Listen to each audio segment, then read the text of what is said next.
Welcome to Commerce Media Matters, your go-to podcast for unpacking the world of commerce media. Here, we catch up with industry leaders on news, research, insights, perspectives, and everything in between. Hi, I'm Paul Blackburn. And I'm Nick, founder and CEO at Voodoo. Today, we're diving into the intersection of traditional media and commerce with none other than Grant Johnstone, Chief Marketing Officer at Ace Radio. Grant brings a wealth of experience in the world of broadcast media, leading the marketing efforts of Ace Radio, one of Australia's most influential radio media networks. With his sharp insights and creative strategies, Grant has been at the forefront of crafting campaigns that truly connect with audiences. In this episode, we'll uncover how traditional media continues to play a pivotal role in commerce media, bust a few myths about broadcast media, and uncover exciting new opportunities for brands in this space. So let's dive in. Grant, let's talk about your journey in broadcast media first up. So, wow, 3 decades with Ace Radio. That's a massive journey. Can you tell us from those 30 years what you'd like to share about your background and about Ace Radio in general? Yeah, well, thank you. And thanks for the invitation to be on. Yeah, it's 30 years with Ace, 38 years in radio. It's been an interesting ride, been a rocky ride, but been a wonderful one at the same time. Yeah, radio, like most broadcast medias, or like most media, I guess, can be at times quite volatile. But luckily for me, I've worked with mainly privately owned companies, which I've been with Ace Radio as a family-owned company for 30 years. Wow. It's just wonderful working for that privately owned entity because it just gives you a bit more stability, I guess. But it also gives you the ability to really learn a lot more about the industry and the craft because, you know, we do have quite a nimble operation. So the opportunity just to get to jump into areas that you probably wouldn't normally get the opportunity to go into. My background largely for many, many years was content. Started as an on-air person and then moved into content management and what we call content directors. So, you know, running the on-air part of the business. Then moved into management and was a GM, a general manager of radio stations around Victoria for 20 years. All along the while involved quite actively in the marketing side of Ace, particularly the digital space, which is where I met young Nick. Young Nick, how kind. It was a little while ago. It was a while ago now. I was trying to think earlier when it was. But yeah, no, look, Paul, it's a great industry. It's one that, you know, is wonderful to be a part of. It certainly keeps your blood pressure nice and high. So it's good. You know, Grant, in chatting with Paul before we started, we're saying, oh, Grant, you know, he's asking me, okay, what's the angle here? How do we connect this with commerce media? And the thing that stands out for me in answering that question was you've always been really forward thinking. We actually met about 15 years ago. You were still on that side, but I was in agency. You've always been very ahead of your curve while servicing a regional market. And I think we need to remember that there's 9 million people still living in regional Australia and almost half our population is in regional Australia. Wow. They play an important role in Australia's economy. And the reason why I wanted to get you on is this is a commerce media podcast. Given you're always looking ahead for your audiences and for your customers, I'd love to just get your take on retail media, commerce media, and understand, you know, how is that going to filter down? We know from experience, and you and I have experienced this together, that a lot of those strategies that are really at the forefront or right at the pointy end, they make their way down to traditional and regional areas in time, but sometimes they may be a little bit different when they get there. I'd love to get your take on the whole retail media, commerce media, and where you see it going, and what does it mean for regional as well? Well, I think I can speak from radio perspective mainly because that's been my life, right? Since I left the National Bank. So talking on from radio's behalf, I think we have the ability as an industry to, I guess, have our cake and eat it too, because commerce media and retail media, particularly commerce media, is so driven by data, whereas radio has traditionally been quite a open type broadcast media where we reach the masses, and we still do reach the masses, but not necessarily a curated mass. It's been an uncurated mass of people. The beauty for what we do in radio now, and this is what we can really work with our clients both regionally and across metro markets too, is provide them with a bit of both. And we'll talk more, I guess, a little bit about, you know, where radio sits in all of this still, and where broadcast media still sits in all of this journey that we're going on around data-driven results, and particularly first-person data and the acquisition of that. Well, you're speaking to the right guy here with Paul Blackburn being the data man. Oh, shucks, no. Let's listen to Grant. I'd be interested in your thoughts on it, Paul, but I think, I certainly look at a point of view that we've actually got the best of both worlds, as I said, because we've got a mass media that helps us acquire and curate large amounts of first-person data. One of the greatest challenges that a lot of marketers have is actually the acquisition of that data. Well, we have just this ready stream of people that are consuming our content online or consuming, and I mean not just audio content, but social content, everything. The ability for us to capture those people and to bring them into the fold, if you like. We've got a really ready-made source and a flowing stream of information coming into us that we can then use. No, I 100% agree. And radio has that special ability to drive immediate action, and you have that relationship with the talent. We all know how powerful talent is in driving results. People are looking for that talent to curate for them these days, and I think that has a huge role to play in recommending what product or what service, etc. And with that powerful first party data proposition, News Corp does a bit of audio podcasting capability, and teamed up with Nova and Listener, and that first party relationship is a really interesting one. Well, and the difference now too, we also used to talk about, you're right, Paul, about the radio's ability to change and to influence buying behaviour at the last minute. Someone might be literally in a car driving to Johnstone shopping centre to buy a pair of jeans, listening to radio on the journey, and then hear an ad for a different shop and then go and buy from somewhere different. So we have the ability to change behaviours. We largely probably always have had that last minute ability, and arguably, no offence to your fine media, Paul, but arguably we're one of the only probably broadcast media that's been able to have that really last minute connection with someone prior to purchase. The difference now, of course, and we're working with SCA and Listener these days as a company, the difference now is that if someone's listening to a radio station, we probably have a fair idea that they're on their way to buy jeans, or we at least have an understanding of what their intent is. So we're now filtering out the people that aren't thinking about buying it. I'm sorry for using jeans as the analogy. We've now got the ability to filter out those people. So from a client point of view, you're reaching the people further out of the funnel, got more intent, and get better value for money out of those campaigns in some ways, because we are reaching those people. We still have the same ability, because someone might be listening in their car driving to Johnstone. They're listening to, in our case, Listener, one of our stations on Listener. But with the ad stack that SCA has put together, it's really impressive. And the ability for us to now target intent just fine tunes that whole campaign and provides greater value for money. We love intent. The publishing industry is exactly the same. Guys have got massive amounts of data now. TV's the same. It's the ability to be able to use our broadcast media, to go back to that, to be able to acquire this data that then we can then play a bit more in that space, I think is really important. There are a lot of misconceptions about the traditional media space and their influence in driving commerce outcomes. We talk about our full funnel measurement suite because we need to prove the efficacy of our product. Are you guys in that same space? Are you providing the measurement of those outcomes using your data, using that jeans example? Are you in that space where you're able to demonstrate the value back to Levi's, maybe if it's Levi's that are advertising those jeans? Well, from an Ace Radio point of view, we're better at it now than we were. We've got a long way to go, right? But we're a lot better at being able to provide a higher level of data back to a client, the effectiveness of their campaigns than we maybe were, even 5 or 6 years ago. That's rapidly changing. Mm-hmm. If we talk about misconceptions about broadcast media, if I was to come to the party today and say that I can provide you with a medium that reaches 81% of Australian people weekly, would you be interested in advertising on it? Yeah, of course you are. Of course you are. Broadcast and streaming radio still reaches 81%. That's from the piece of research that happens each year called the Infinite Dial Study, which is conducted each year about all audio consumption.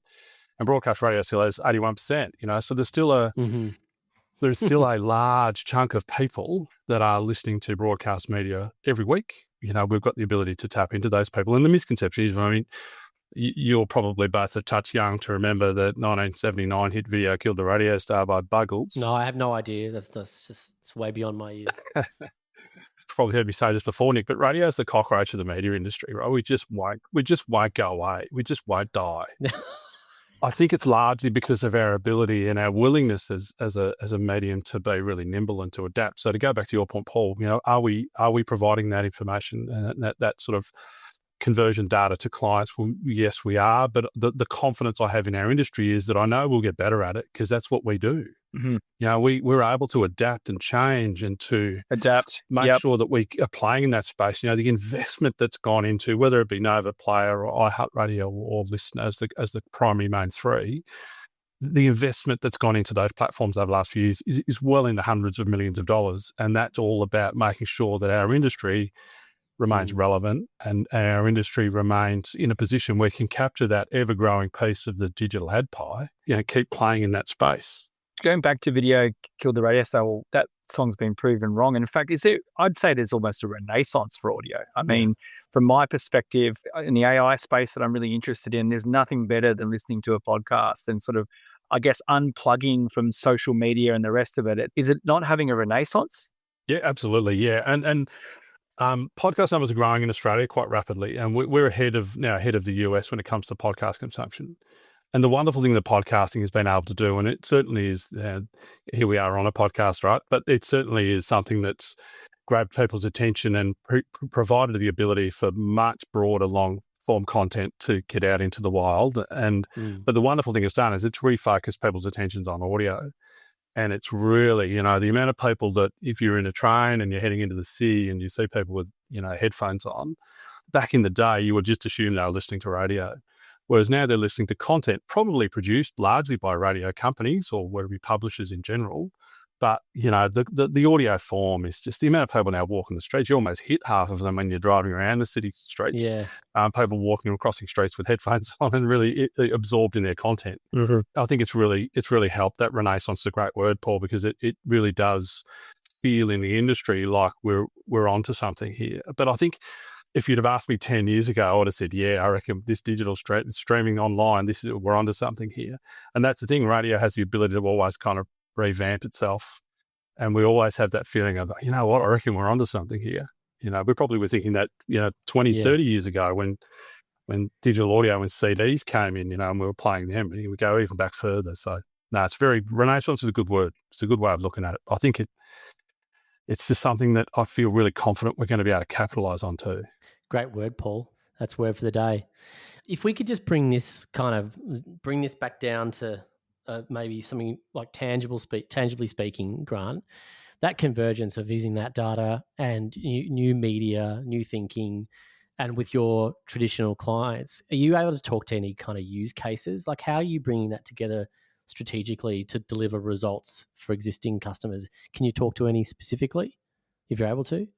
Yeah, look, specific examples, I guess, I'm not involved in the campaign directly, but, we look at the successes that, say, Bunnings have been having on using online media rather than, they're not a big radio user. They haven't been for many, many years. Their campaigns have gone in a different direction, but, are a consumer and a user of some of that first-person data that we have. I guess at a regional level for us, we have radio stations both in regional Victoria, New South Wales, and then up and down the eastern seaboard to Melbourne City, Brisbane. Our clients regionally are only really, toe in the water for a lot of them. We've had some big campaigns. Viking Cruises was one that we did about 12, 18 months ago where we were able to use multi-platform. We were able to do some targeted data. They had a very clear KPI on the campaign, and it helped us to fine-tune and focus the whole campaign. Their campaign was very much driven around data acquisition. It was one of the main sort of reasons they did what they did.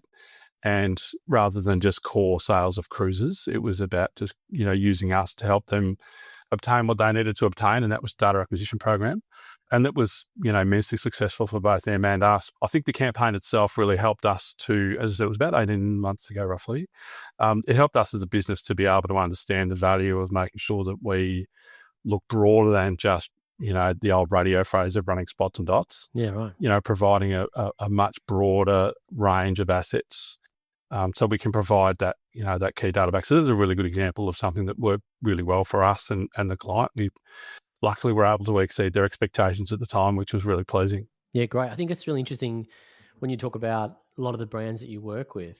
You're right. They're large national brands with a footprint in metro, but also quite a significant footprint in regional, right? So they need to be able to work with outlets like yourself to be able to carry those campaigns and to bring a lot of your data into that. The first party data angle and being able to work like a brand with Bunnings in regional, I think that's really fascinating. But a really untapped resource for us, Nick, is, I quite often refer to the fact that we work with both the supermarket and the milk bar, right? So we've got clearly agency-led stuff that we deal with all the time, but at a grassroots level, we've got 100 salespeople running around regional Victoria and southern New South Wales that are selling direct to regional small business, and the ability to actually use campaigns, some targeted campaigns for them that we've never really been able to do before. Yeah. I was doing some forecasting for a motor vehicle retailer in one of our markets that wanted to target people who were listening to our radio stations who had the intent of buying hybrid vehicles. Yeah. And I just was never able to do that in the past. If they said how many people, if I was asked 5 years ago how many of our listeners had the intent of buying a hybrid vehicle, my standard response would have been, all of them. Everyone's everyone's a possibility. Yeah.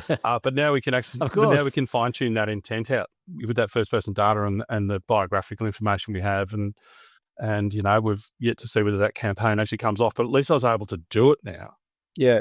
And I think with that data and, the genius content creators that radio's always had, that theatre of the mind, it's very easy for them to branch out and use your social media. If you look at some of the most successful promotions, which is a really great measure of a response, radio is definitely a key driver. I mean, that's what I always, when I did a couple of years stint in radio, and the one thing I couldn't get over was how strong the call to action is. And I suppose that was probably prior to having the rich data sets that we have available to us these days with the technology these days. So if you can get that sort of call to action in front of those EV people at the right time, it's a powerful tool.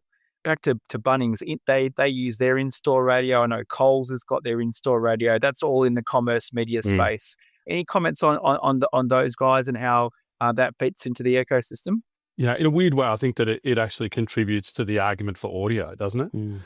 The fact that Coles Radio is so strong, and it actually has a really big audience. It's part of the GfK data, and we do see Coles Radio numbers 8 times a year when we get the survey data. The fact that it's they're pushing it out on DAB frequencies is spectrum in a lot of markets as well. It's just a really good argument for audio in general, and a really good argument for why that creative-led side of thing you were sort of briefly touching on before, Paul, about the creative's just so important. Yeah. And radio has I think a good track record, particularly Australian radio, of having a really good creative-led solution for people. And I suppose it's interesting how, and it makes sense, that someone like Coles, for example, and the way that they drive retail outcomes by really fine-tuning and the science behind it, the songs that they play and the audio that they play and the way that they set the mood inside store, that's a really hard, well, not a hard thing to quantify, but it's all part of that science, isn't it? Because it's, you can run commercials that actually then lead to direct sale, but how do you then, and clearly I'm not privy to it, but clearly Coles do measure, how do you measure a mood against a direct sale? Because a lot of what they're doing in store is creating that mood to buy. It's about emotional attachment to songs and emotional attachment to audio. That is all about driving retail outcomes. Yeah. Be really interesting to see, well, what is the metric? What is the mood metric? How do you do that? And there would be clearly a way that I'm not privy to, but for us, even the way that we craft music formats are all about emotional ties and all about driving emotion in people. Yeah, I can clearly see the supermarkets with a whole heap of Christmas stock wanting to create the Christmas mood, really Christmas it up. Let's get everybody in the mood and let's move this Christmas merchandise that we've got pallet loads of. Well, and the messages that they play, the messages that they have in between the songs, in between that, they become infinitely more successful and sticky, if you like, for the person walking up and down the aisle with a trolley. If there was 2 or 3 Christmas songs before it that got them in that kind of place in their head where they were in the mood to buy Christmas stuff. And there's all of that discussion about it. When's it too early to run Christmas advertising, or when's it too early to have, hot cross buns in the store, or, all of that. But I think what they do in store, and it's really clever. They've got the captured audience, they've got people in store. So I guess it's that next phase, isn't it? They've got people into the store. how do we then make sure that we capture what, without being grubby about it, how do we capture as much out of their wallet as we possibly can before they leave? Yeah. And find ways to, to make sure that we that they expose them to that. It's a really clever way of doing it.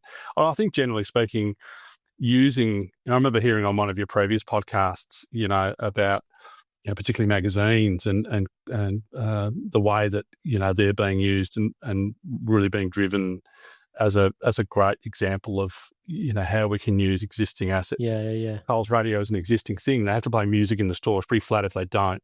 So then let's make sure that we use that best possible outcome. Let's just put some science behind it and make sure that it works. And it just goes to show that, I think there's a lot of chat around retail media networks specifically being the, I guess, owned and operated assets of the retailer and those spaces that you can do things. But it shows that there's actually a greater commerce media ecosystem. Yeah. It shows that how, as you were saying, you're on the way to, I don't know, Westfield, and there's that ads for the jeans company and how that can influence the retail decision. And now with the data sets, et cetera, if we're able to then pick that up in store and create the environment and remind them once they get to Westfield that it's the ecosystem that we can put some science behind and all the roles to play.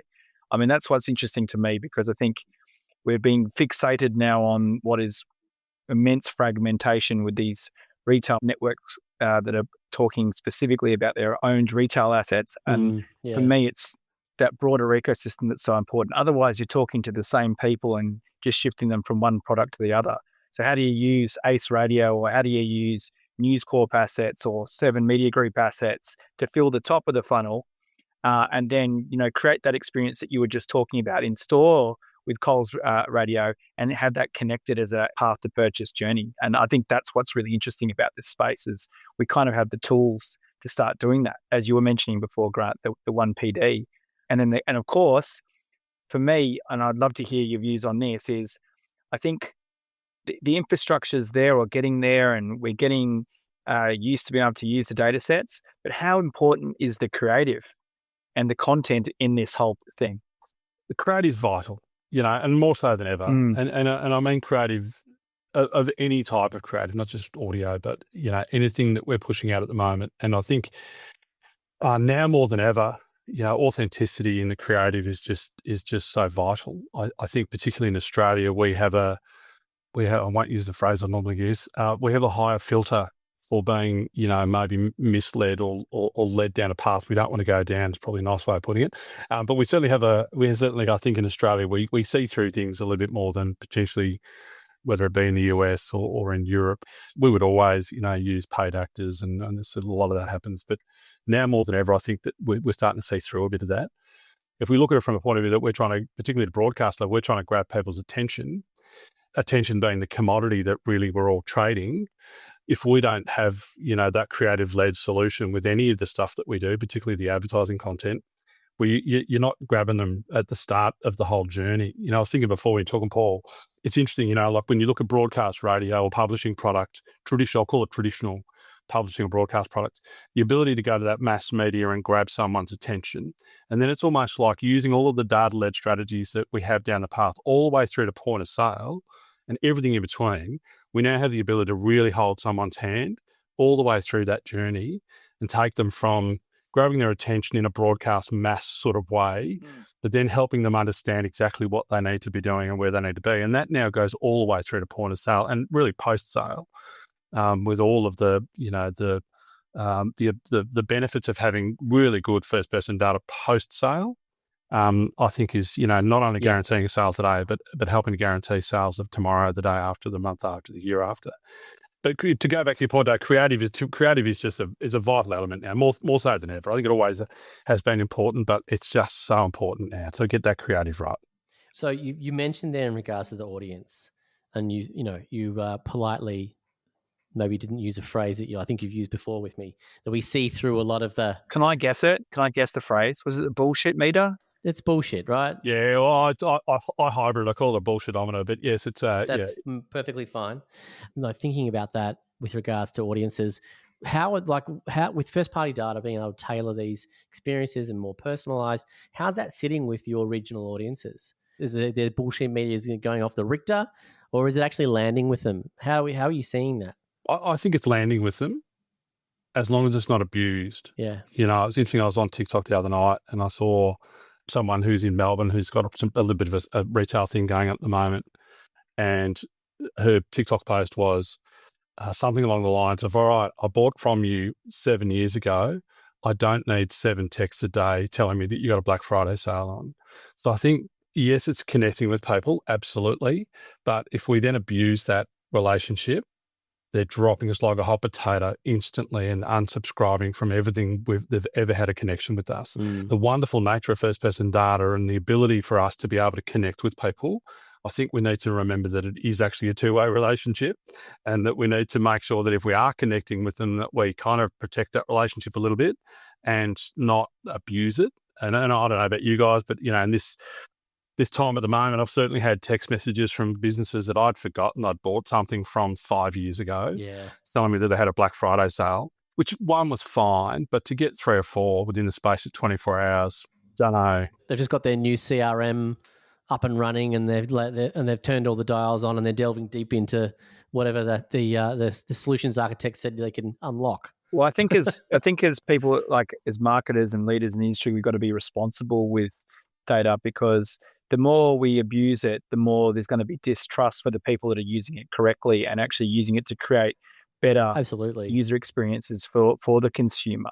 And it's those times where people, as you say, Grant, abuse the privilege of having that 1P relationship with the 20 text messages that kind of ruin it for the rest of the ecosystem, because there's this thought by the consumer groups that it's been overused when there's probably only a couple of bad actors not doing it well. So I think it's probably a responsibility on all of us to use it responsibly.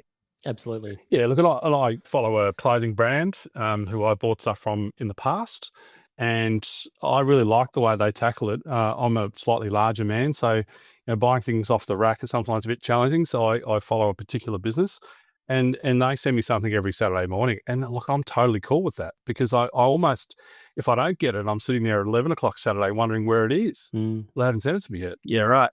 So I think, that kind of thing, when there's some consistency, but if they started sending me things 3-4 times a day, well, you're just breaking that trust. Absolutely, tarnishes it straight away. And it's a finite resource, like whilst it's a pretty big pool of people Australia-wide, there is a limit to it. We can't afford to turn too many people off our brand. Well, I think, and also now with all the privacy and what's being brought in from an infrastructure perspective, consumers have the ability to opt out of that relationship with ease, and they'll do it. They'll drop you like a hot potato, like you said at the start. And to your point, Paul, you really, as marketers and advertisers, we really need to respect those relationships. It's short-term thinking, isn't it? It is. And I get it. The Black Friday sales, using that as the example at the moment, I get it. We need to hit some targets now. We need to make sure that it's better than last year. I totally understand that, but that short-term thinking potentially could have long-term ramifications if you piss so many people off to a point where your database is fractured. Don't piss them off. Because it's just a missed opportunity. So it is a bit of a short-term thing, and I totally get it. I'm not sitting on some sort of, high horse saying that, I don't understand that it is a short-term economy we have now, particularly in a media space. It's a very short-term economy. There needs to be someone in the background saying, yeah, look, I get it. You need to sell this widget for Black Friday, but hang on, if we bombard Paul and Nick with 20 text messages and emails over the next week, we're going to lose them. We just need to be a bit careful. No doubt. So what we do now, and when we finish on, is just a quick fire round of questions, those sorts of things. Are you comfortable with that? Fire away. Okay. Well, since I gave you the heads up, what's the last thing that you bought online? A guitar. And we've been talking a lot about the power of audio and podcasts. What podcasts are you currently listening to? Oh, there's I'm very music geeky here, but it's a podcast called Yacht or Nyot. Nice. It is absolutely outstanding. Yeah, bit of Boz Scaggs there. It's the 4 guys that coined the phrase yacht rock in the US, and they analyze songs every week. Nice. And they give it a score out of 100. They call it the Yachtski scale, and if it is 50 or above, it's on the boat. Nice. Meaning it's yacht rock, and if it's under 50, it's Nyot, and it's outstanding. So Yacht or Nyot, do yourself a favor. Okay, word association. It wouldn't be any kind of media commentary if we didn't say the words AI. Apple intelligence. Apple intelligence. Great call. Oh, you got yourself a fanboy now. Great call. Let's just unpack that a little bit then. I believe that Apples are one of the great consumer marketers. Yeah. The release of Apple Intelligence in December really changed the expectation of user experience with what they're doing with AI. Their deal with OpenAI is incredibly important to that. But I think, just looking at small things like the fact that you can prompt in whatever emoji you want. My 78-year-old mum, who's an over emoji user when she messages me, she's going to have a field day. She doesn't necessarily need to know that she's using AI. That's just going to be her expectation that she can put in a prompt and it will personalize off her device exactly what she wants, know what she wants based on her preferences, and off she goes. Setting behavioural expectations. Well, the best part of you got me started here, Paul. The best part of Apple AI for me, because everyone's going to have a best bit, right? And that's the beauty of what they're doing. Everyone's going to have one thing that they really go all in on. For me, it's about the notifications on my lock screen. Simple thing that if I've got an email thread with 20 emails in the thread, when I get an email notification with the Apple AI, and I've been playing around with beta versions for a while, it summarizes it and gives me what's new. Fantastic. Absolutely. One of the examples they use is being able to change Slack messages to have a more professional tone on them. Perfect. I mean, that's going to be remarkable for people in my organization. I really think that they're very good at democratizing, advanced technologies for the masses. And I think we're about to see that. And I think it'll be an interesting time over the next 12 months. And you can see all the investment. I think Amazon's just dropped $4 billion into Anthropic. That was just supposed to be a word association game, and look what we got out of it. Sorry. No, that's fantastic. Grant, just an absolute pleasure to have you on board. You're a font of knowledge and information, and I knew that Paul would enjoy this conversation immensely. So thank you so much for an awesome session. It's been a pleasure. Thanks for joining us, mate. It's been great to meet you. Great to have you on the podcast. Yeah, good to meet you too. See you, boys. Thank you for listening to the Commerce Media Matters podcast. If you enjoyed this episode, make sure to follow and subscribe.